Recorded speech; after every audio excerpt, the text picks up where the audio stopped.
Hi everyone, in front of me I've got Realme 8i and let me share with you how to reset system settings on this device. So first of all we have to enter the settings, and now let's scroll down to the very bottom in order to find additional settings.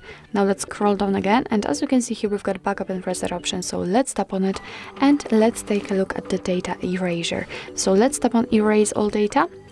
And as you can see on the second position, we've got the option we're looking for. So let's tap on it and tap on it.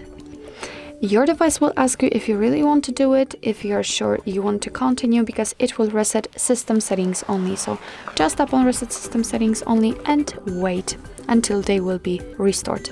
And actually, as you can see, we've got the information that the system settings have been reset successfully. So actually, this is it. This is how to reset all system settings in your Realme 8i.